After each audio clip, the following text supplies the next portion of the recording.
record. Okay, so welcome this evening. I want to welcome you all to PEER's July meeting. My name is Catherine Zoka, and I'm chair of PEER. We actually lost our co-chair to Maine due to climate change. I think she decided to go someplace cooler. That was Katerina Masarovich. We miss her, and she's with us in spirit for sure. So this evening, our meeting is on climate and candidates, and our joint sponsor is Long Island Activists. Both LIA and PEER are chapters of NYPAN, the New York Progressive Action Network statewide organization. PEER resides primarily on the ancestral territory of the Manhasset, Montaukett, and Shinnecock nations, and other areas of Long Island also are graced to live on other indigenous peoples' lands. For those of you who are not familiar with PEER, PEER Progressive East End Reformers is a multi-issue grassroots organization committed to advocating for issues that impact all Long Islanders with a focus on healthcare, housing, climate, and social justice. And we do that through electoral politics and issue-oriented engagements. You're welcome to join us or to renew your membership, and later I'll drop in the chat how you might be able to do that. So again, I'd like to thank Long Island Activists for sponsoring tonight's meeting with us, and our co-sponsors, East End Action Network and Suffolk Progressives. So what to expect tonight? First of all, we're going to be hearing from local climate activists, Dr. Chris Gobler and Tela Troge. Then we're going to hear from two progressive candidates on Long Island, Michael Iasilli and Ken Colon. After that, we're going to have a moderated discussion facilitated by Catherine Levy. If you have questions, we ask you to drop them in the chat so we have a sense of what your question will be, and Jerry Maslanka will either call on you or consolidate questions to put to the panelists. And we'll end our meeting with both announcements and calls to action that we can take to help on the issue of protecting our climate, our bay waters, and all the good earth that we are graced to have call home. So let me start with an introduction of our panelists. We're thrilled that they're here today, and I want to thank Catherine Levy in particular for really arranging with the panelists the forum that you're going to be partaking in this evening. Dr. Chris Gobler was born and raised on Long Island. He's a professor at the School of Marine and Atmospheric Sciences at Stony Brook University. He received his master's and PhD from Stony Brook, and he began his academic career at LIU, which then became Stony Brook University, where he maintained a presence in that department. He's the co-director for the Center for Clean Water Technology, whose major focus is investigating how the anthropogenic activities, such as climate change and overharvesting of our fisheries, alters the natural ecological functioning of the coastal ecosystems. He studies the algae blooms as well as the effect of coastal ocean acidification on marine life. With the establishment of this particular center, he sees some promises in discovering solutions to Long Island's nitrogen problems. Following Chris will be Tela Troge. Tela is a member of the Shinnecock Nation and also a member of the Hassanamisko Nipmuc tribe. She is an attorney with certification in Indigenous law and policy from the Indigenous Law Program at Michigan State University College of Law.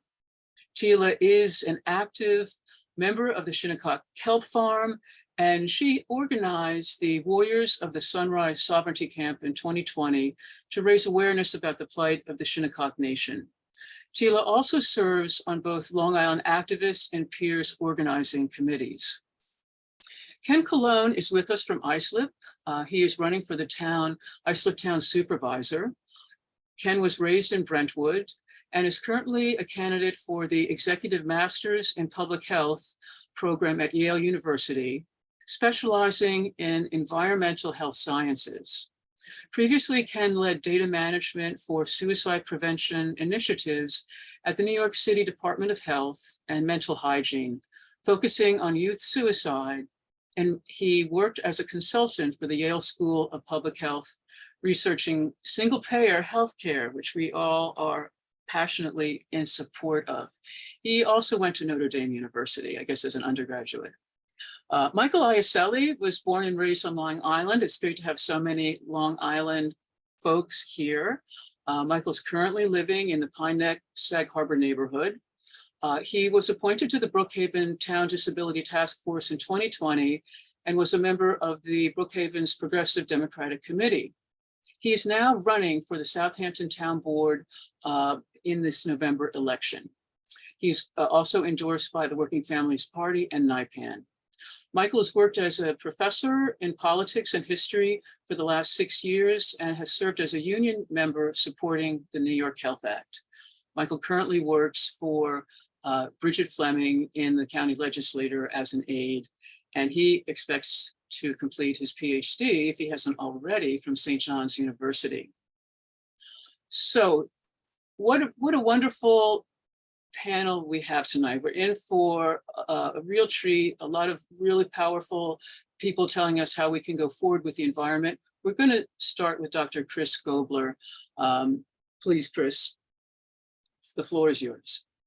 Okay. Cue up my slides here. All right.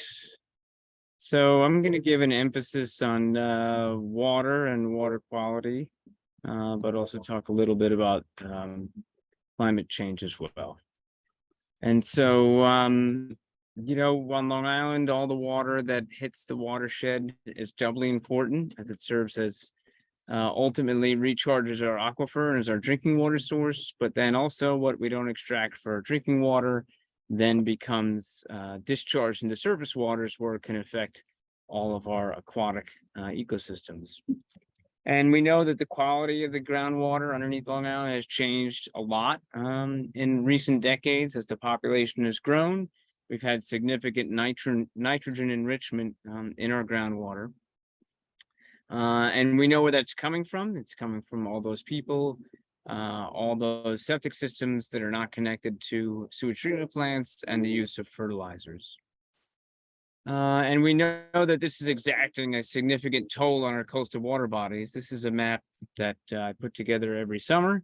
We're in the process of putting together this summer's as we gain the narrative of the summer, but this is showing last summer and essentially showing that no matter where you go across Long Island, whether it's the North Shore, the South Shore, the East End, inland waters, everything has been affected by this nitrogen overloading and resulting in either harmful algal blooms, something we call dead zones of low oxygen zones, and often those low oxygen zones overlapping with regions where there have been fish kills. And I'll talk about that a little bit more momentarily.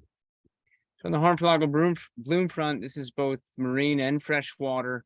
And we have both the types of toxic algal blooms that make toxins that are toxic to people or humans. And then we have others that are just what we call ecosystem disruptive because they can cause fish kills or they die off of other marine life. And whether it's one of the toxic species or ecosystem disruptive species, we know that more nitrogen makes these blooms more intense, but also more toxic.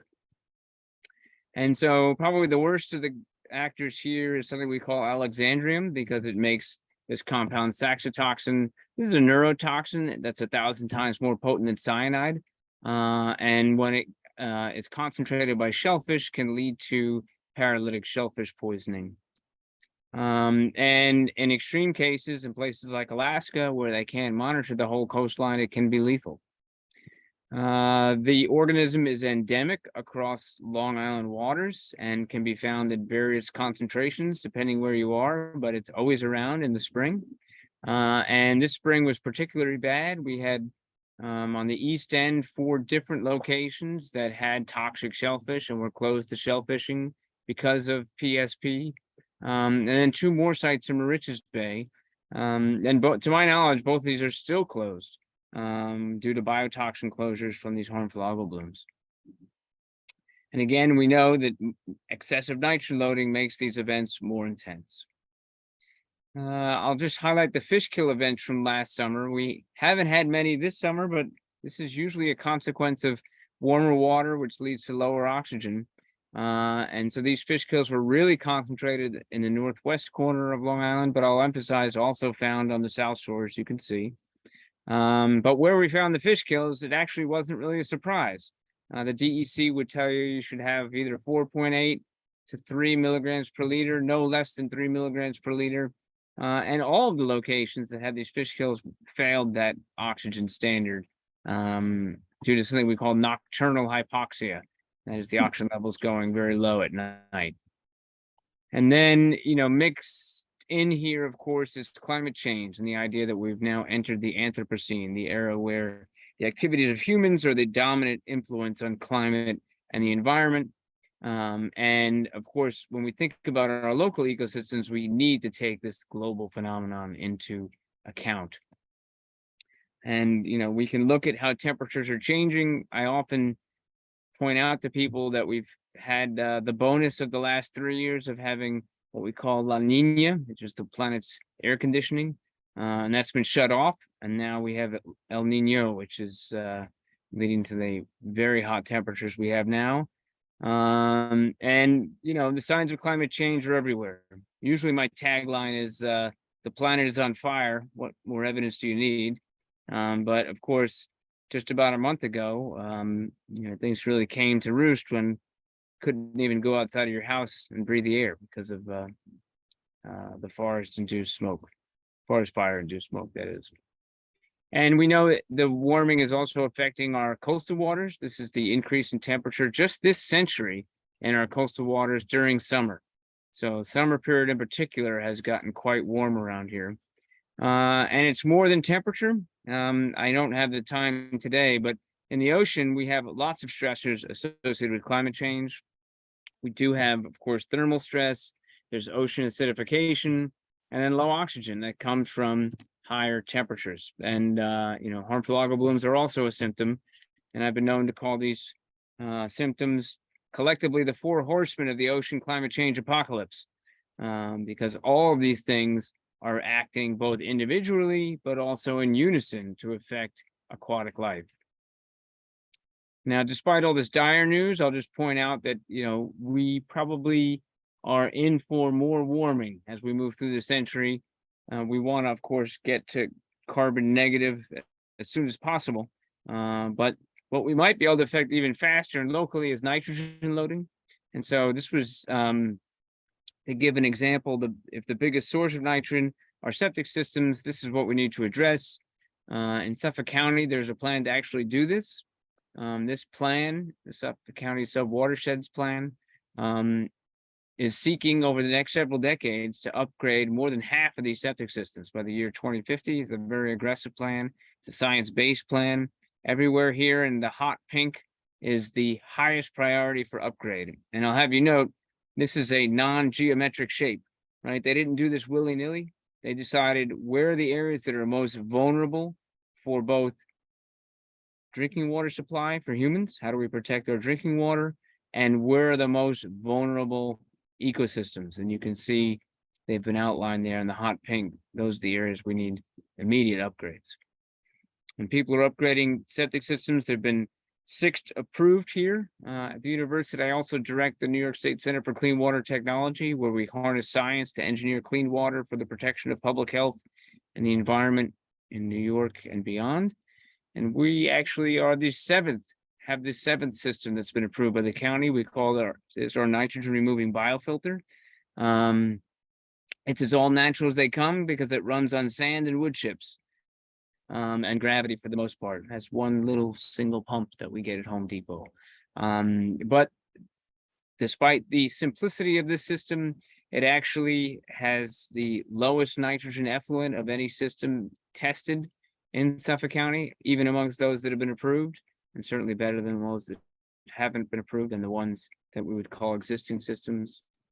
And also, you can guess that beyond nitrogen, there's other things in our groundwater that come from homes and wastewater we don't want to drink. And I'll just say that the systems we've created remove 60 to 100% of all sorts of drugs, pharmaceuticals, solvents, and personal care products from our drinking water, from wastewater supplies. And I'll wrap up by just saying it's going to take a while to upgrade all these septic systems. And so in the meanwhile, we need some in the water practices to do that. So we've done a lot of work with filter feeding bivalves, as suspension feeders. They filter out the water. And so when you have a lot of them, they can really make a big difference in water clarity and controlling harmful algal blooms. Now, we've lost a lot of these shellfish through the years, but I have engaged in a project in Shinnecock Bay where we planted over 5 million adult hard clams, not little babies, but the adults. And we did that because just one adult hard clam can actually spawn with another to create, literally in 1 year, millions of offspring. And that's exactly what's happened as we've repopulated Shinnecock Bay. It's now has the greatest landings of hard clams and harvest hard clams in the entire South Shore. It's led to the end of brown tides on the South Shore, and we can add 2023 here because we've gotten through that season without a brown tide. So that'll mark, therefore, our 6th consecutive season with no brown tides. And it's also led to an expansion of seagrass because the water is clearer. And then the last thing I'll just mention, I know Tela's going to talk about kelp, so I'm just going to give just a very quick ecological overview on how kelp can help. Kelp is a photosynthetic organism, and therefore it takes up CO2, which we have too much of. And it also takes up nitrogen, which we have too much of. It also produces oxygen, which we don't have enough of. And finally, we know what we've learned, it produces what we call secondary metabolites that act against harmful algal blooms. And sometimes you can say a picture is worth 1,000 words. And I'm showing here a picture of that very dangerous harmful algal bloom on the left when it's happy, and on the right when it's exposed to kelp. And that cell is in a death spiral there because of those secondary metabolites. So kelp can help in many ways. So I'll wrap it up with that. Excessive nitrogen is a threat to our health, our economies, and certainly ecosystems. Climate change is acting and interacting with this nitrogen to, again, affect both our coastal ecosystems and economies and our health. So the best way we can address all of this right now is to go after those septic systems. That's going to be the long-term solution. But in the meanwhile, we can do other in the water activities to address water quality issues with seaweeds and shellfish. So with that, I'll acknowledge all the wonderful young men and women in my lab who are really the boots in the ground and the fins in the water getting it all done. And I'll thank you kindly for your attention. Thank you, Chris. My pleasure. So Tela, please now let us know more about kelp and the wonderful properties that it may bring to us. Hi, good evening, everyone. That was such an incredible introduction to the problem that we're facing on the East End. And I just want to center us a little bit. I am a member of the Shinnecock Nation, and I've seen our coastline on the nation change significantly. My childhood was the brown tides, the red tides, which completely devastated our attempts at shell fishing and hatcheries and all of this that we started in the 70s. But when you if you can remember, the devastation of our region really started accelerating in the 1970s, which we can link to our legal history at Shinnecock as being the point at which the United States failed to step in and take any action on New York State's land theft of the Shinnecock Hills, which led to very rapid development of homes in the region with no types of septic systems, and this just mass die off of our food because we rely on the Shinnecock Bay, the Peconic Bay, traditionally and ancestrally for food. It used to be very abundant source of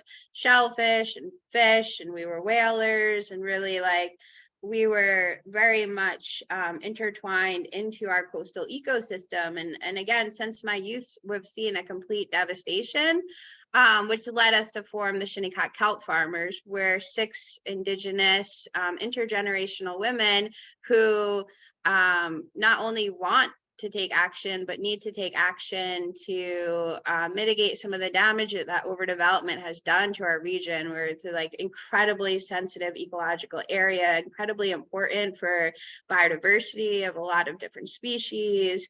And so our solution is sugar kelp, but also other types of seaweed, because of their incredible ability to not only remove all the excess nitrates from the water, sequester carbon, combat ocean acidification, create habitat for biodiversity. It's incredible what we saw in our kelp farm. Like, we have a lot of sharks, we have seahorses, scallops, clams, oysters, horseshoe. Like, they're very happy. Like, even shorebirds like flock to our kelp farm. It's really incredible.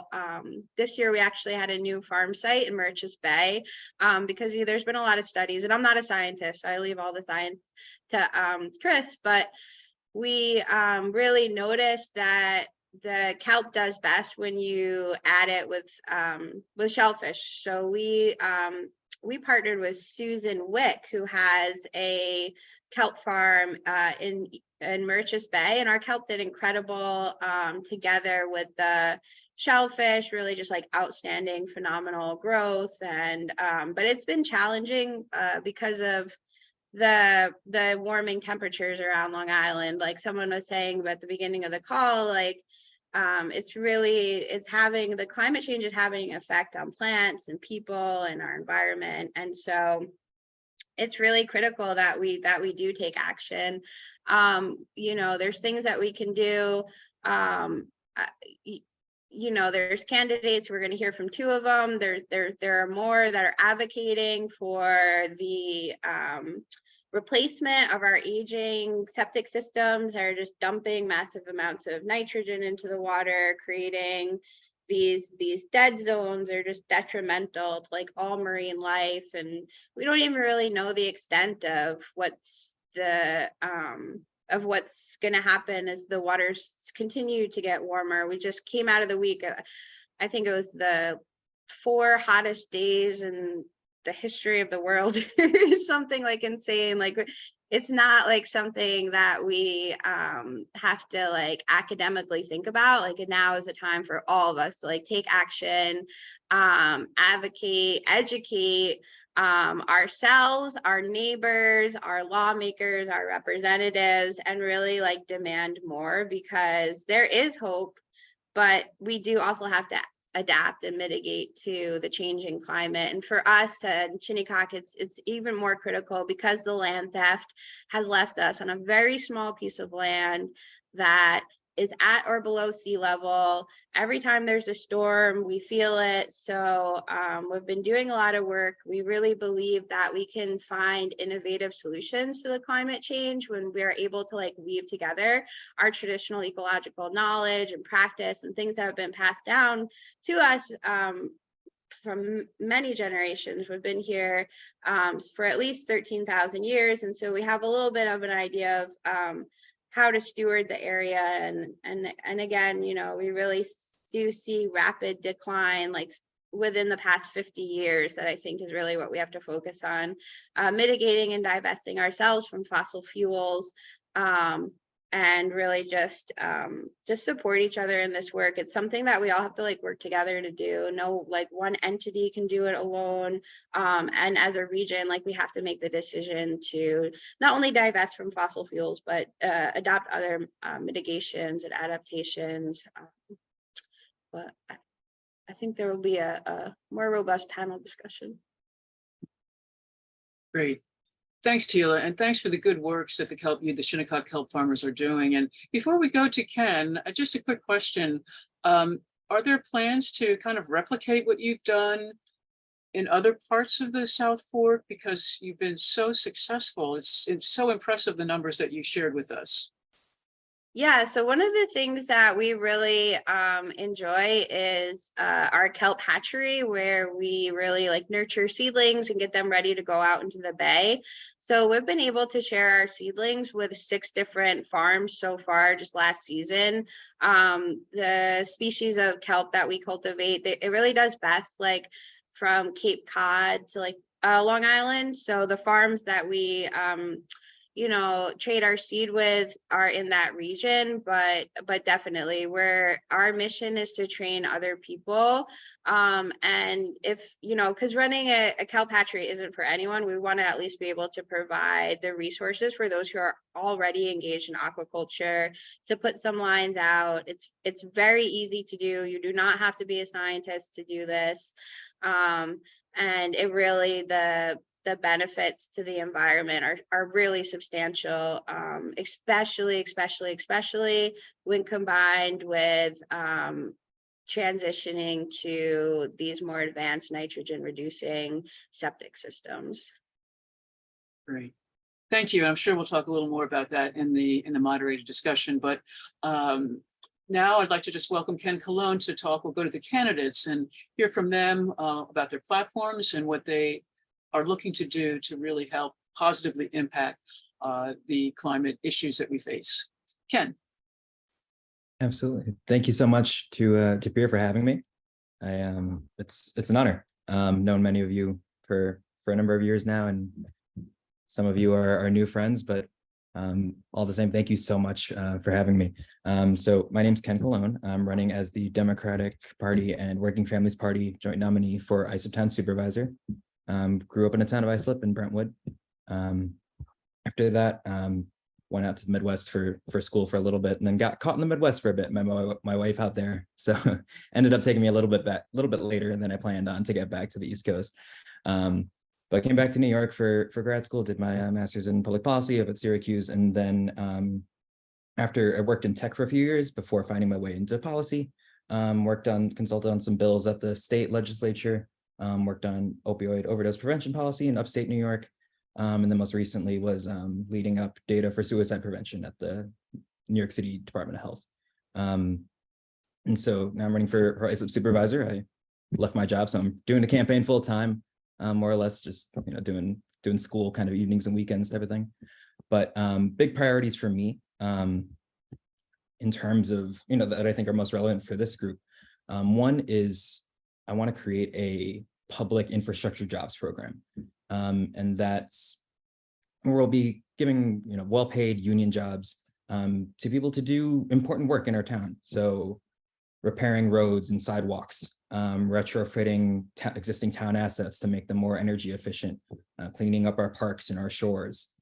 Another big policy plank and kind of just environmentally related is our environmental council. So under the current supervisor, it was cut from 9 members to 5. And so I want to restore the Environmental Council to its full strength, as well as commit to implementing their recommendations, as the Environmental Council puts out this report every year, chock full of great recommendations for how to be better stewards of our environment here in Islip. And that report is just buried on like the 15th page of the Town of Islip website. It takes me like 45 minutes every time I want to find it. So actually committing to really implementing some of those things. And then the third big kind of environmental priority for me is cleaning up the Superfund site. So I don't know how many of you know this, but the town of Islip owns the MacArthur Airport in Ronkonkoma, and the area around the airport was pretty recently declared a state Superfund site because of unsafe levels of PFAS, a wider group of carcinogens found in the groundwater. So the state legal limit for PFAS, which is still, arguably an unsafe level, is 10 parts per trillion. The samples they found at the MacArthur site had concentrations of 22,000 parts per trillion. So a little bit over 10, right? So actually committing to cleaning up the site. Currently, the town of Islip is negotiating with the state because they've created such a mess that realistically they probably can't do it all themselves. But at the same time, they haven't begun any sort of cleanup process. So taking that seriously, making sure we get on an accelerated timeline to ensure that people have clean drinking water. The supervisor came out a few months ago and said we have the safest drinking water around. Granted, I don't want to cause hysteria or undue harm, but historically, right, politicians coming out saying the drinking water is safe, don't worry, has not been a great sign. So those are just a few things. One thing I would also just want to mention briefly is air pollution. So I don't know how many of you might have seen it, but about 3-ish months ago, the state Department of Environmental Conservation put out a report, and it was covered in Newsday. And it is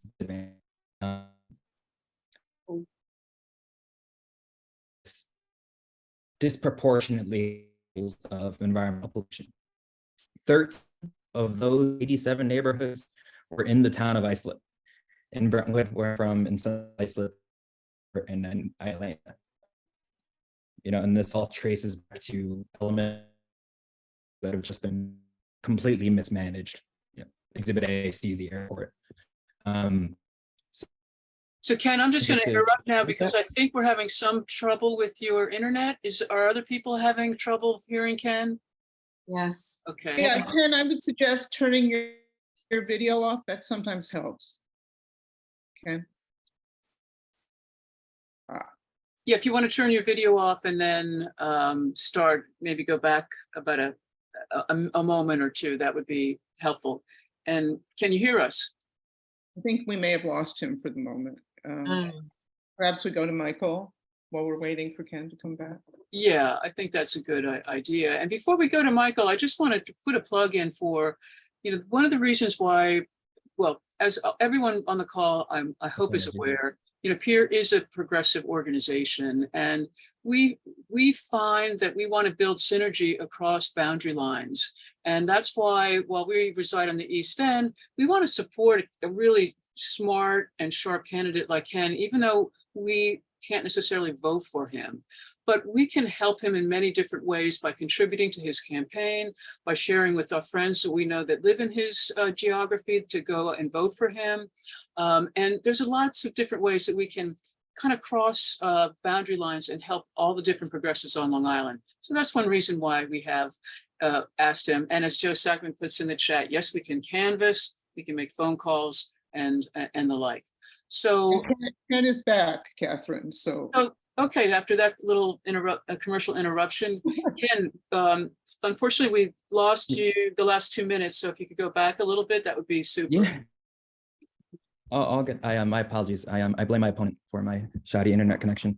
No, so I wanted to touch on air pollution. As I'm not sure how many of you saw it, but there was a report from the State Department of Environmental Conservation. Several neighborhoods in the town of Islip were categorized as disadvantaged due to disproportionate levels of environmental pollution. Those just so happening to be the majority minority parts of the district, right? Totally by accident. And it all traces back to poorly managed elements of public infrastructure, right? Poorly managed waste transfer sites. I gave the example of the airport as exhibits A through G. It's just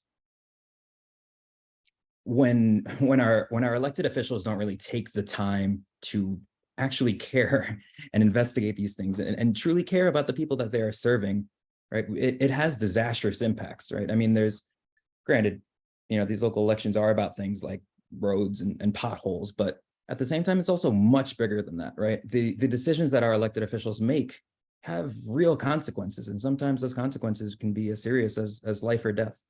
So for me, big focus in this campaign is really just getting in and actually solving some of these problems, right? Because for a lot of this, we know the answers, right? The answer is not to let airport runoff get into the drinking water, right? Like that's just kind of obvious. So really, yeah, just getting in, solving some problems, though they are big. There are some pretty simple solutions that can really move the ball. And so with that, I will hand it back over to Catherine. And just finally, thank you all so much for having me. It's an honor to be here. Well, thank you, Ken. We're thrilled that you're with us. We want to do what we can to help you going forward into November. Please drop in the chat how people can support you with your website or ActBlue page. So now we're going to hear from a candidate who is on the East End, Michael Iasilli, who is running for Southampton Town Board, and his plans and ideas for better care for the climate and all in our area. So, Michael. Thank you, Catherine. Can everybody hear me? Everybody can hear me good? Good. So good evening. I'm Dr. Michael Iasilli, and I am running for Southampton Town Board. Thank you to Pierre for organizing this panel and inviting me to participate. I think it's a very critically important discussion. I actually want to acknowledge, before I just get into what I think we need to really focus on and what I plan to do, I just want to acknowledge my fellow panelists just recently who spoke, Kenneth Colon, who's really running an exciting campaign for Islip Town Supervisor. Also, my good friend, Tela Troge, who is a real firebrand when it comes to taking action on the issues we care about. And also Dr. Chris Gobler, who really just continues to do incredible work on water quality research and is essential to helping keep our waterways and environments safe, but really informing local officials on the science, which is really, really important. We need allies like Dr. Gobler around us. So I'll just dive right in. As many of us know, we are dealing with climate change, and it is a top priority for East End voters and Long Island voters more broadly. Sea level rise and rising temperatures really affect each and every one of us, from flooding to storm surge to scallop die-off and pollution. All of this is happening, as Dr. Gobler showed in his presentation, on a much more rapid basis. And according to a recent Yale Climate Connections article, July 3rd, 4th, 5th, and 6th were some of the hottest days on record. And I think Tela mentioned something to that effect. And June 23, this past June, blew previous records as well, coming in at a 0.16 degrees Celsius above the 2019 average. So that very serious conditions that we're observing. We're also losing land. According to the Suffolk County Planning Department, our wetlands have diminished 30% over the course of 45 years. That is astonishing, and it should be really shocking for all of us to hear that. There is a very real threat to wildlife. The health of our bays and waterways, our local infrastructure, and our economy and our livelihoods are at risk, and not to mention the sustainability of our future generations, really. So my campaign really is about addressing these critical issues that are a direct result of climate change, because they affect working people most dramatically. There are a number of efforts that are ongoing that I believe our town has to take a direct role in, or support through funding, or participate by other means. For one, we can start by leveraging the expertise and productivity made by the Shinnecock Kelp farmers, as we just saw from Dr. Gobler and Tela's presentations. What they are doing in the Shinnecock Nation is quite transformative. The fact that kelp helps with carbon sequestration and has the ability to rehabilitate aquaculture and marine habitats that are really critical to the health of our water and can boost our fisheries, that helps our local economy and helps our local restaurants thrive. So it's really a domino effect of impacts. Likewise, I think we really need to ensure that we work with the county to expand sewer infrastructure and embark on septic improvement to really protect the groundwater. Clean water is a human right, and I think we can do this on a village by village, hamlet by hamlet basis. West Hampton Beach Village did something recently to install a central sewer system that is definitely going to help improve water quality there. But we need to have support from folks like the majority in the county legislature. Right now, the majority caucus is playing politics, and we need to make sure that we stand up for that, against that, and stand up for folks who are going to support infrastructure in that area. And finally, to address storm surge and rising sea levels, we do have to ensure coastal resiliency. There is a county-wide effort ongoing right now that addresses vulnerable county assets. And what we are seeing through this is that there are streets that are crumbling into the bays, there are shorelines that are collapsing and so on. The town really needs to be doing everything that it can to identify these areas and participate in remediation. While the county is identifying county assets, the town has a role to play in identifying town assets as well as vulnerable communities. You know, the town does have a couple of pilot programs that deploy carbon capture technology, like on Conscious Point. The North Sea Beach Colonies helped with that. But we have to expand those efforts and act a bit more aggressively because we are at a flashpoint. And if we can demonstrate that a public commitment in these areas are needed right now, I think we can make a lot of progress that can help reverse some of the trends brought about by the climate crisis. And we may even be able to provide good paying jobs in the meantime. So that's what I plan to do. Those are the big issues. That I hope that we can obviously get into much more specific discussion, but really happy to be here. And I'm really looking forward to working with all of you as we lead into November 7th. So thanks. Great, thank you, Michael. And I'm just going to toss it right over to Catherine Levy, who will moderate a discussion. So I think Michael always gives me ideas for questions, and you came up with a good phrase, flashpoint, rather than the overused tipping point. I don't want to frighten people, but at the same time, I do feel we need to impress upon people the urgency of action right now, if not yesterday. So I'd like just briefly, perhaps beginning with Dr. Gobler, beginning with Chris, to have you say what you think are a couple of things that are reaching a tipping point. In other words, point of no return. If we don't act and do many of the simple common sense things that I think we can and should do. Would you want to begin, Chris, with that? Sure. And, you know, I would say that just reflecting on the talk I gave, you know, you could say nitrogen overloading is a tipping point. You could say high summer temperatures are a tipping point, low oxygen, ocean acidification. But I think what I would just emphasize is that, you know, there's a little uncertainty in all that, but of course, we don't want to let uncertainty get in the way of action. And I think we have enough certainty to say that we do need to take action. And amongst all those things, again, at the local level, we certainly, like I said, we want to be not just carbon neutral, but carbon negative. But that being said, of course, if we really want to affect our local ecosystem, it's the nitrogen that we need to double down on, because that's what's actually in our control. You know, and don't, I'm going to say something that about climate change that will sound a little pessimistic. Don't get me wrong. Like I said, I want to see us be carbon negative, not neutral, negative as soon as possible. But I always just remember or am reminded that, you know, there's 1 billion people in China. There's 1.3 billion people in China, 1.3 billion people in India, and 1 billion people in Africa. And, you know, they're not bringing online things like wind energy and solar at the rate we are. And, you know, right there, you're talking about, you know, approaching 4 billion people we can't control their carbon emissions, but we can control our nitrogen loading locally. And so that's why I think we really need to double down on everything we can to control the things that are in our means. And, you know, our watersheds dictate the nitrogen loading. So that's in our control. And so from my perspective, controlling nitrogen loading will help make our ecosystems more resilient to pending climate change.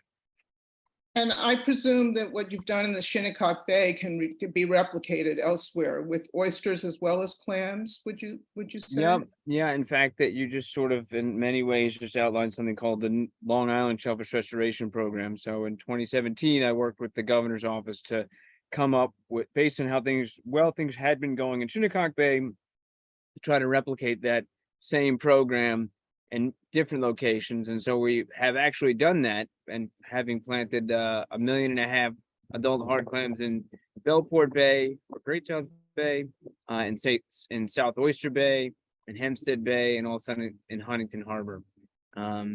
So yeah. And Tela, I presume that the remarkable work that you've already done with kelp farming can be replicated across the country in other coastal areas. Do you agree about that?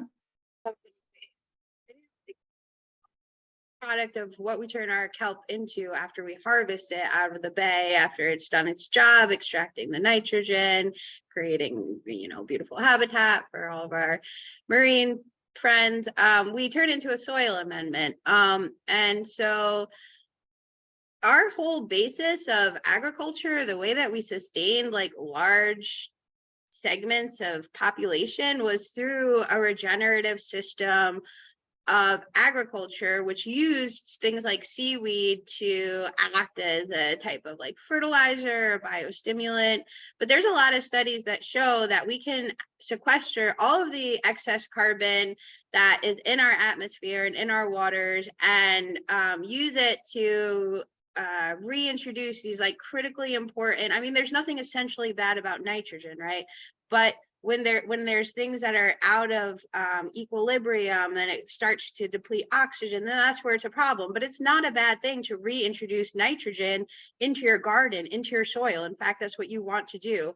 And so there's a lot of studies that show that just this regenerative method of agriculture, if there's enough people who we can like educate and get to adopt, that we can actually capture like a lot of the excess carbon.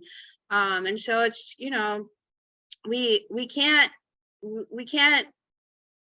pretend that we can bulletproofly solve this problem, but we do know that there are steps that we can take to mitigate some of the problems that we're aware of.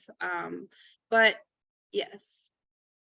I would like everyone, but I'll go to Michael first, to talk about what the effect of the Water Quality Restoration Act fund would be if it goes to referendum and passes. I understand that's a big if, but Michael, could you explain the importance of that fund, which Fred Thiel was so important in bringing to the legislature? Yeah, it would ensure that right now it's sort of haphazard, where you have folks who are interested in updating their septic systems, reaching out to the county, and the county informing them how they can qualify for grants to pay for it. It's an immense cost and requires assistance from the federal government, the state, the county.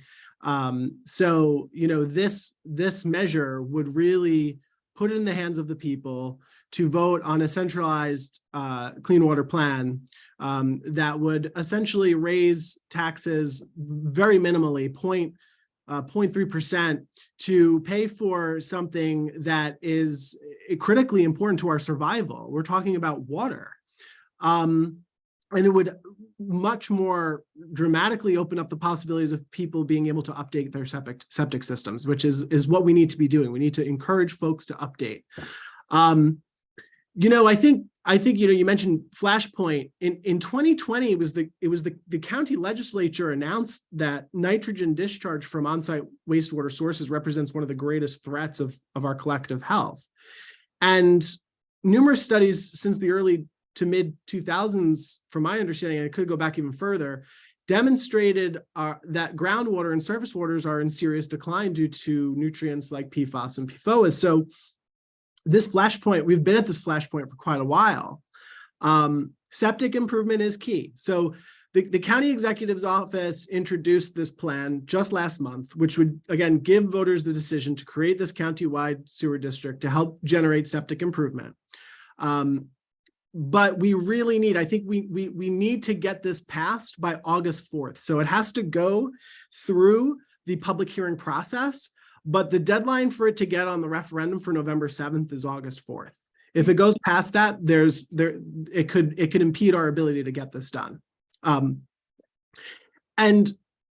I work for legislator Bridget Fleming as a legislative aide, so I deal directly with constituent services. So I hear from constituents almost on a daily basis that are looking to qualify for septic improvements. And in fact, Tina from this chat actually asked, how do I look into that? And like the grant availability, and I sent her a link. We're hearing all the time from people who want to update and want to do the right thing, and to delay is just a really bad position to take.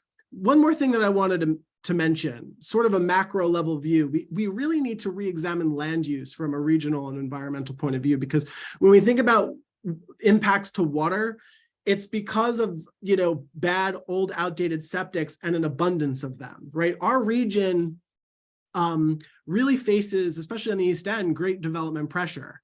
As a county, I think we are certainly becoming overdeveloped. We wouldn't be in this environmentally vulnerable position if we weren't catering to big development interests that seemingly thwarts environmental sustainability. I'd like to point to Southampton Town in what they just recently did. They're looking to revise their zoning laws from an environmental point of view, looking at sort of the long-term development impacts. And I think that's a really good start. There's a reason that in the 1980s, Suffolk County's principal planner, Dr. Lee Koppelman, who was, by the way, a critic of suburban sprawl, supported one of the most extensive open space preservation efforts. Economic growth is good, redevelopment is necessary, but we also need to be cognizant of the environmental impacts, the human impacts, land disturbance, and the impact to groundwater when it comes to development, especially since we rely on our sole source aquifer. Also, excessive development should also be, there's civil rights issues that come about from this too. When there's development, it should be, especially here in Southampton Town, it should be triggering consultation rights for the Shinnecock Nation, even beyond the borders of the Shinnecock Nation, because as it exists now, because as Tela mentioned, there's been land theft. It's because it goes beyond their current borders, because this is their ancestral land. And so what I would do is make sure that on the planning board and the zoning board in Southampton Town, there is a member of Shinnecock Nation that has a voice, so that these perspectives at least get shared when development proposals go by the town board. I'm going to jump for a second. I mean, that's, as usual, you're loaded with information, Michael. Thank you. And everything you said about development and about the role of the Shinnecock Nation and all of this is so important. But I'd like to just jump to Ken for a moment, because we want to talk for a second before we go to questions from the audience about the whole issue of education of people, because most people don't know what the Water Quality Restoration Act is, and that we only have until August 4th to get it on the ballot, and how pivotal it will be in terms of reducing the nitrogen in our water. They don't know about the incredible things that Dr. Gobler and Tela are doing about actually mitigating the damage to our water. And this PFAS statistic that you mentioned, Ken, was stunning to me. I am particularly disturbed by PFAS, and we have very high levels throughout Suffolk County as it is. Do you find that you have difficulty educating people about that and other matters in terms of their basic drinking water and groundwater? How do you manage to do it? Yeah, thank you for the question. To be honest, I've found people are pretty receptive and open to the conversation. I think it's just a matter of starting that conversation. I mean, I can't tell you how many people, when I was petitioning or now just doing some general canvassing, how many people, would say to me, you're the first, especially in the northern part of town of Islip, so the majority minority part, how many people would say, oh, you're the first person to ever knock on my door. And I think to people, so we'll have these conversations about water quality, and people generally have some idea, that there are issues, they hear things kind of on the news or hear from a friend, and so there's already kind of some baseline knowledge, like I know that something's wrong, I just don't really know all the details, and then kind of having that conversation, being able to kind of fill them in a little bit. I have to say, I think it's gone very, very well. It's just a matter of just having that initial conversation, because I think oftentimes it's I don't want to dunk on Democrats too much, being a Democrat myself, but I think oftentimes in some of those heavy blue areas, we kind of take them for granted a little bit and don't necessarily go and have those conversations, especially on some of the more meaningful topics like air and water quality. I think if and when we do have those conversations, it's kind of surface level, and not really on touching some of these bigger issues. And I think it's a mistake. And so that's something that both myself and my team have been doing when we're, hitting doors is having conversations about this stuff. And like I said, people already have some idea, but we're able to kind of provide some context behind it, which I think has been helpful for folks. But I just want to ask Chris and Tela this question about connecting the dots in terms of educating people, because I think both Chris, you and Tela are both very good at explaining the issue of nitrogen in the water and how it affects many aspects of our daily life and how it could reach a tipping point. What do you find the most effective way of talking to people about those issues? Either one of you. I can start and just say, I think you have to make it kind of visceral.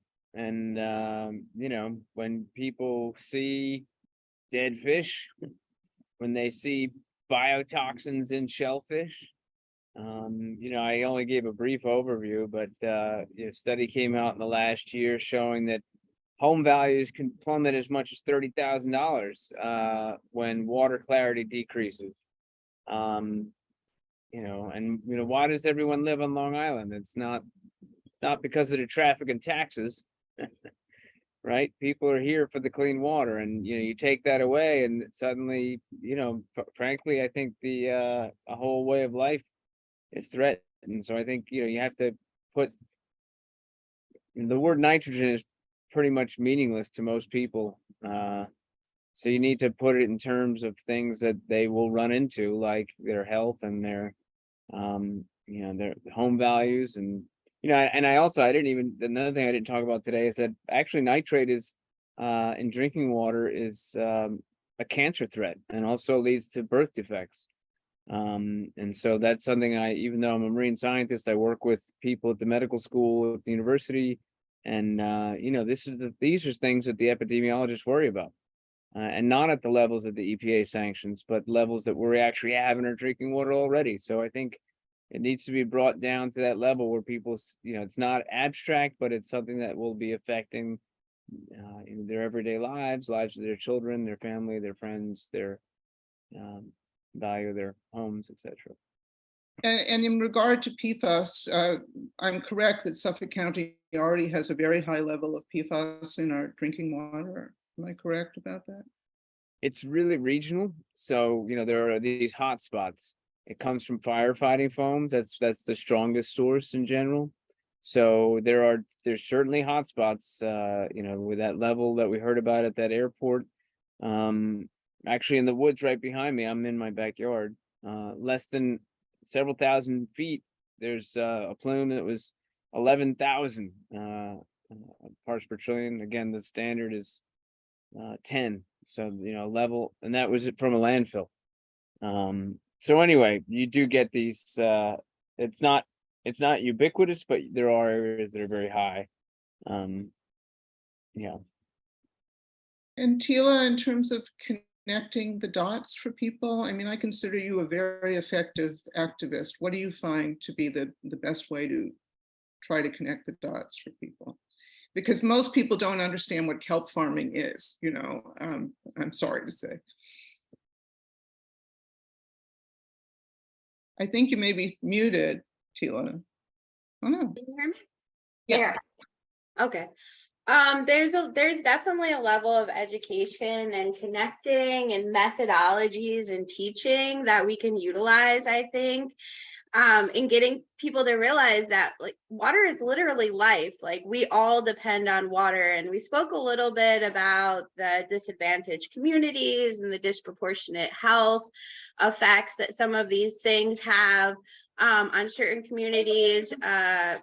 And, for a long time, I think even pre-pandemic, we kind of thought of issues as, oh, yes, it's a horrible issue, but that doesn't affect me. And that doesn't affect me on the east end of Long Island. But water quality issues affect all of us equally. I mean, I don't want to say equally because we are disproportionately affected on the Shinnecock Nation and other disadvantaged communities, but all of us need clean water to survive. And it's in all of our communal interest to work to find solutions and to merge information where possible, to find solutions that work for our region.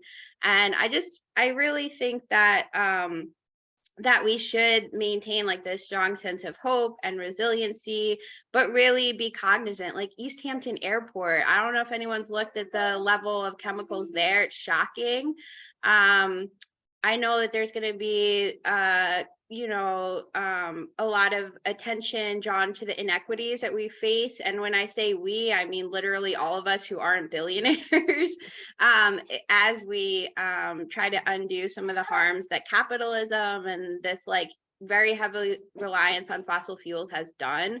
And we can unlearn those things and work to like support one another in more like green blue type of economies, which I think would be really beneficial to our region out here. It is worthwhile of our time, of our monetary investment to adopt these solutions that are on the table, to find sources of funding. We could talk about funding a sewer system for how many years has it been now? Hundreds, and never do it. Or we could actually put our money towards it and just do it. We have to do it for our collective survival if we want to keep enjoying the lifestyle that is the reason why all of us call this place home now. I think that there's some very important questions in the chat. Perhaps we should go to audience questions now. Jerry, you've been monitoring. Yeah, let's do that. I'm going to start with this from Francesca. And Francesca, I think maybe you're best to talk about this battery storage that's going on and addressing your question specifically to Michael. It's a pretty hot topic. Yeah. Go ahead. Thank you. Thank you. And a little bit later, I hope to get the chance to give people some things that they can do on the climate crisis in New York State. But this is really heating up. There was a battery fire, I guess many of you probably know, in East Hampton. It was very quickly put out. Basically, the system worked. But it has been the excuse to fuel, and I really do suspect that this is just another front being opened by the fossil fuel companies in New York State, generally to just push back against everything having to do with clean energy or, transition to clean energy. So I just wanted to ask Michael, where do you stand on the battery? The industrial battery storage facility plans in Southampton. Could you weigh in also on whether this is being used as a wedge issue to try to get, Democrats being put on the back foot? This is the kinds of things I've heard, and I wonder if you could comment. Thank you, Francesca. And it's great to meet you. So I do think that the Republicans are certainly going to use the public's outcry about it as a way to, cleave Democrats and Republicans and try to get some voters on their side for it. I support I support battery storage because we need to move toward community choice aggregation, solar and wind, and battery storage is critical to helping us move in that direction. I think this particular issue, though, that what has been talked about in the newspapers with regard to Hampton Bays, there is, I think, a legitimate concern in terms of the placement, because I believe the placement of the battery storage does sort of land near Mashut Beach and some residential properties in which some people are concerned about the possible implications of that. I think that the town needs to provide a bit more of a clearer environmental review. I think that they provided some analysis, but it's not something that has been deemed fully vetted. And I support what East Hampton did. I think what East Hampton did was actually quite smart, using sort of government facilities to house battery storage. We can maybe even look at Gabreski Airport and West Hampton Beach as a possible location. I think there are a lot of different alternatives. I think what we need to talk about is the placement. Where can we get folks to agree? This is going to be great for community choice aggregation. which will help drive green energy to ratepayers so that they can, and by the way, cheaper rates on their energy costs. So we do need to move in that direction, but we need to talk about the placement. I will also say this, one other concern is emergency response. The town of Southampton has, since the public outcry, they have since started moving toward making sure that our fire rescue and emergency services are prepared when it comes to battery storage, possible flaws. I think we need to look at this in a way that is balanced, that really takes into account the placement, ensuring that there are no negative environmental implications from that placement, and move on from there. Like I said, there are tons of alternatives we can consider. So yeah, I would support battery storage. Okay, thank you. Susan Steinman, you've had your hand raised. I don't know what Yes, you're. thank you. Go ahead. I live in Mastic Beach, which is a working class community on the South Shore. And I've observed a lot of things. I've observed that the town has let a road completely crumble by the wetlands and doesn't want to fix it. We've been asking them to fix it and they want the sea to take it. The wetlands have been shrinking. A lot of people here know about the nitrogen. Most of us have cesspools. We would like to switch over to the nitrogen containment systems because they do have a 4-phase sewer program. I'm in the 4th phase, which means I'll probably be dead before I get connected to the sewer. In the meantime, most people here, I think, would love to get rid of their cesspools because they know that it does damage to the bay. And a lot of people here, they love the waters here. They love the fishing, they love the canoeing, they love the boating, but they're poor and they can't afford to buy them like a lot of people can further east. So my thought is that the state should set up some legislation to subsidize people in poor working class communities like ours, that they can buy the systems while they're waiting for the sewer connections. The other thing is, I don't know, I'm sure that the people here know, but I drive by the Forge River every day, just about every day. I live in Mastic Beach, but I often travel to Mastic. And it's the saddest thing I've ever seen. There are almost no birds on the bay, on Forge River, because there are no fish in the Forge River. It's essentially, from what I can see, still a dead river. I don't see fish flocking there to eat, birds flocking there to eat the fish. It's just a body of water that's there. It's really very, very sad. And, we really want our area to be cared for and loved as much as other areas. But we find that often, because we're a poorer community, we sort of get ignored and we get thrown to the wayside. And, we get called Mistake Beach and other insulting things.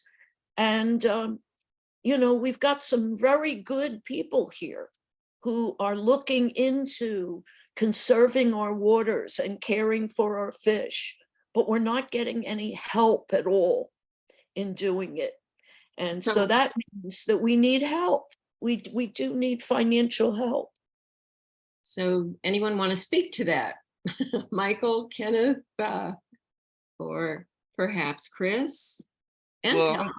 I'll just mention that not all of the Mastic Shirley area will be sewered. And there are grant programs for assistance for installing these alternative septic systems. You can get, someone in Mastic can get $10,000 from the county and $10,000 from the state. And that is close to covering the cost of I'll call a simple install for a septic system. So, sometimes the simplicity is site specific, but they may not offer it for people who are in an area that is to get sewered, but you know, the The requirements, though, are very financially, you have to be very, very poor. no, if- that's not true. They removed that actually. They So did? Everyone is because in fact, because what they realized that they actually it's people with a higher income that are often on the water and therefore really should have their systems upgraded. So they, because of that, for that reason, they removed the income eligibility. Yeah, we're about 4 blocks from the bay. Yeah. and, So Yeah, Chris, So I maybe, will look into it, definitely, because, Chris, know- can you suggest a link that Susan could look at and offer? right, I was yeah, gonna say that too, because I'll Tina had try to put also it in the asked chat, that. but I'll just say for everybody, it's reclaimourwater.info. I'll put it in the Okay. chat. thank you. Okay. I Okay, believe Tina had a, now Tella, you have a question for Dr. Gobler. Chris, rather. Yes, Dr. Gobler. Yes, I have a question. So I'm just curious about our transition to off of fossil fuels to renewables such as wind. I'm wondering if you have studied the effect that I think that there's going to be a temporary increase in like water temperature and all the excess carbon as we transition over off divesting ourselves from fossil fuels and then implementing, the solar and the wind, which, is the Biden-Harris administration just like leased off a lot of the underwater land around Long Island to do these wind farms.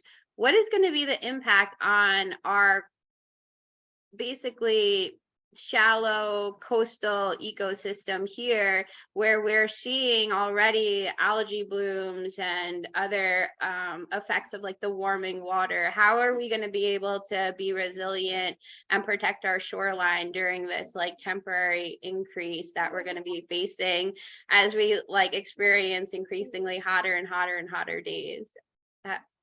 Yeah, your I mean, I I hate to sound like a broken record, but I do feel like nitrogen mitigation might be the only switch we could flip on this. Because you're right, it is going to get warmer in water in these shallow areas, and we're not gonna.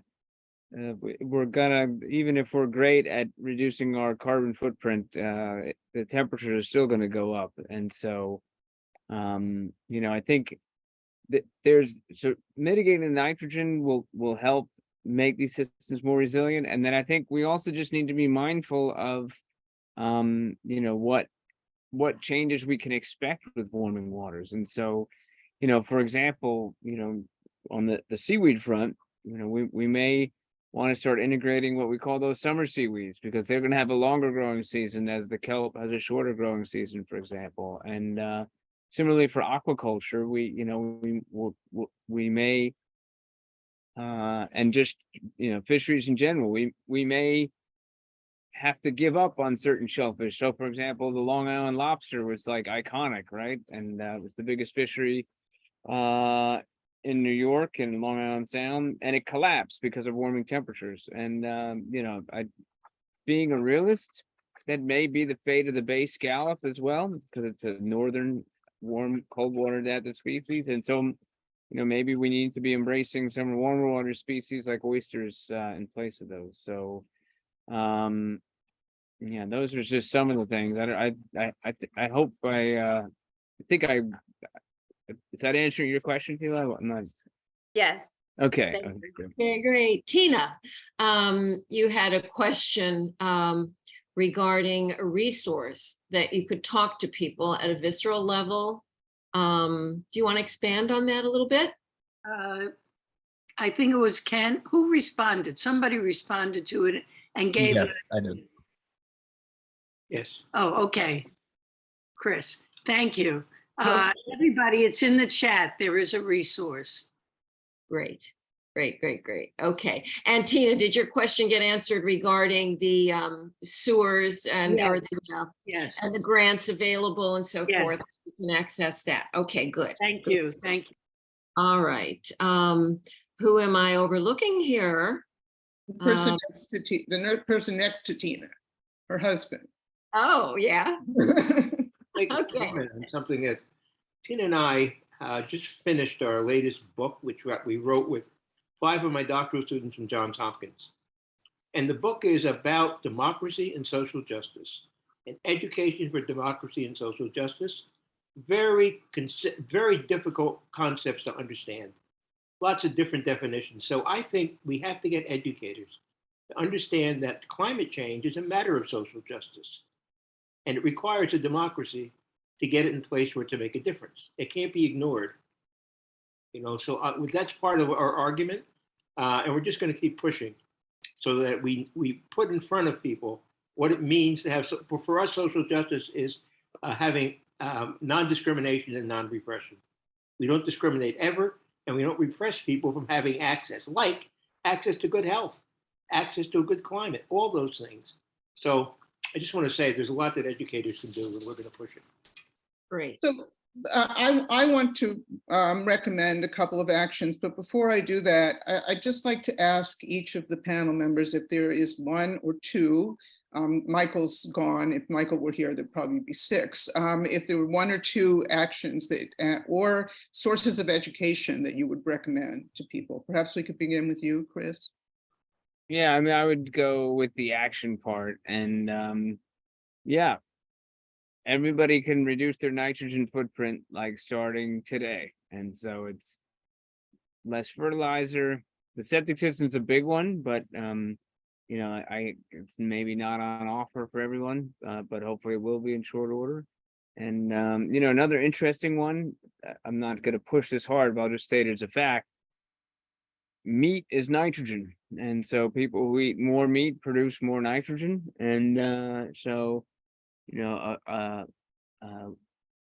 diet lower in animal protein and animal products is one that is not only good for the planet when it comes to carbon, but also is good for our aquifer for reducing nitrogen. So and it's good for your health. So if you need it, it's a triple win: nitrogen, carbon, and your health.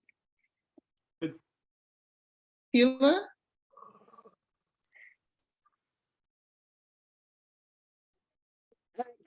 Size, and I know I'm speaking to the choir, but we have to support candidates like Ken and Michael and Ann Welker and Catherine Kent, especially Ann Welker and Catherine Kent in their work in the county, the legislature, because I think that we can make a huge impact if we can get this clean water funding. For example, I mean, the county is really doing a lot of investments in clean water. They are a significant funder of Shinnecock Kelp farmers. And there are people who really want to do the right thing. There's political interest, of course, but if we can get Ann Welker to represent us, and I mean, her whole campaign is about reducing nitrogen, protecting ospreys, and if we could have more of a shift of that, like that's what we want our elected representatives to advocate for, I think it could make a huge difference. Because if our representatives don't know that we want investments in our water quality, then you're not going to see any action there. And I think especially with bringing this vote at the county level to the ballot, there's a huge opportunity. There's huge opportunities in the CLCPA, the Climate Leadership Protection Act that New York just passed, especially as it relates to social justice. There's mandates in there that it's an imperfect methodology, of course, of who is determined to be a disadvantaged community, but there's mandates that certain amounts of funding have to go to those communities in order to be able to respond to the climate crisis.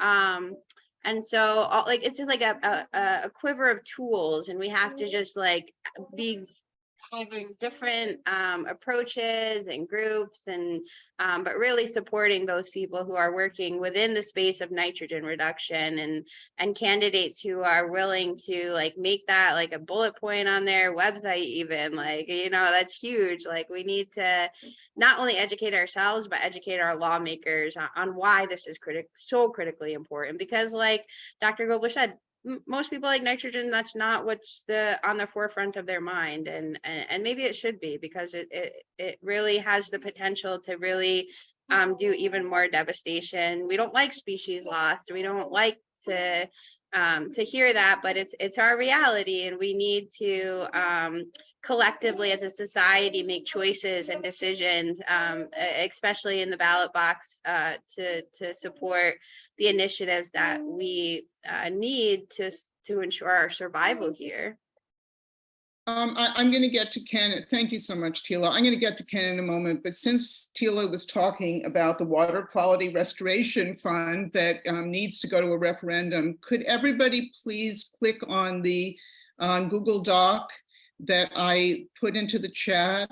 And if you're part of any organization or you're part of any municipality that can sign on to that Google Doc to lobby the Suffolk County Legislature to allow this simple measure that will levy a very small addition to the sales tax, and allow people to vote on that so that we can have a very significant change to wastewater management here, which would have a huge impact on those nitrogen levels in our waters. It's such a small cost thing that would do so much good, and it's effectively being blocked by certain people for political reasons in the Suffolk County Legislature. There's a hearing about it on July 25th. Letters from municipalities and organizations and testimony at that July 25th meeting might help to bring people over to the simple solution of allowing the voters of Suffolk County to participate in a referendum about it. So I'm just going to go to you, Ken, for 1 or 2 actions that you think people should take. And excuse me, Catherine, but after Ken, I want to give Francesca a minute because she has a couple of actions as well. Sure. So my 2 actions are really just echoing the actions that were brought up by Tela and Catherine. As Catherine said, the tax that is proposed is so minimal. It is 1/8 of a cent. I don't want to hear anyone complain about 1/8 of a cent to save our water. It is such a minimal price to pay for infinite benefit. And frankly, I don't really think we have much other choice, right? I mean, what is our other option? To just continue on the disastrous path that we're going down? I don't really think that's a viable option. And I think most of you would agree. So please urge your lawmakers, call them, email them, fill out the Google form so we can have more support behind it. Share it amongst your peers, any other groups you're in, coworkers, family. Just tell people about it until you get annoying. Just make sure that this gets on the ballot on November 7th. Speaking of November 7th, Michael and I need your support. We can't do anything without you guys. If you know, there are tons of ideas that, you know, Michael and myself and other great candidates have, but none of that means anything if we can't get over the line in November. And so I think it's if you're not already, it's time to start caring about local elections, because a lot of what we've been discussing today is, let's say 80% of it is determined by local representation. And you know, I'll just speak to Islip briefly. I mean, town of Islip is a town of 340,000 people. The current supervisor won her re-election with, our chairwoman is on the Zoom, so she can correct me if I'm wrong, but I believe 28,000 votes, roughly. So about what, 8% of the total population, right? So make sure you're caring about local elections. These things matter. These things determine the overwhelming majority of our quality of life. So please vote in November. Read up about candidates. Don't just vote one way or another because I told you to, but look into candidates, vet them, donate if you can. Filing deadline for local elections is midnight today, just saying. But I would also say, at least for myself, and I know Michael would probably say the same, educate candidates. You know, I don't know anything about nitrogen reduction, and I have a master's and almost a second one. Like I don't know, but I'm open to learning. And I think, you know, as candidates, I'll say, you know, we need your help in that, you know, in being informed on these issues. And there's such an wealth of expertise on the Zoom right now. And so please let's reach out. Let's have a dialogue, a conversation. I know, I'm sure Michael would say the same, but we want our policy to be a product of a collaboration, right? Not just kind of from the candidate out, but in collaboration with voters and with members of the community. So with that, I'll get off my soapbox. Go ahead, Francesca. Great. So I just want to quickly tell people about two very important things that they can do right now. One is actually something that is coming up. The New York Heat Act is absolutely essential that we pass it this coming year. It was passed in the Senate, not in the Assembly. And there's a big push on the governor starting in September to include it in the budget. The New York Heat Act would stop the further expansion of fossil fuel gas lines in New York State by taking away the subsidy for the 100-foot rule to put in new gas lines. It would stop us from digging the hole deeper. It would provide real subsidies to low and moderate income people on paying their heating bills. It would make the transition to clean energy more affordable in New York State. And it's really critical in order to implement our goals. So I have postcards that I will try to get around to people that we are gathering to do a push. And I'm putting this link in the chat so you can educate yourself on the New York Heat Act. And we will be handing in those postcards that we being Renewable Heat Now Coalition, of which Climate Reality Project is part. I'm the chair of the Long Island chapter of Climate Reality. The other really, really important thing right now is to tell our governor to please protect New York from toxic pesticides that are killing bees and harming people. This passed in the Senate, in the Assembly. The legislature passed it. These are neonicotinoids. If you're worried about PFAS, let me tell you, the neonicotinoids are even worse. They are terrible. They are really destroying pollinators, bad for people, bad for animals, and not necessary. This act would stop the use of over 90% of them, and it would really help to start cleaning things up. So that's really critical to do right now, because the pesticide industry has got Kathy Hochul's ear, and she is delaying, and we're really afraid she's going to do a pocket veto on this one, and it would be devastating to our environment. We need every bit of habitat and resilience that we can as we face the climate crisis, and this is a key part of it. So please, please, please do go tell Kathy Hochul to sign the Birds and Bees Protection Act.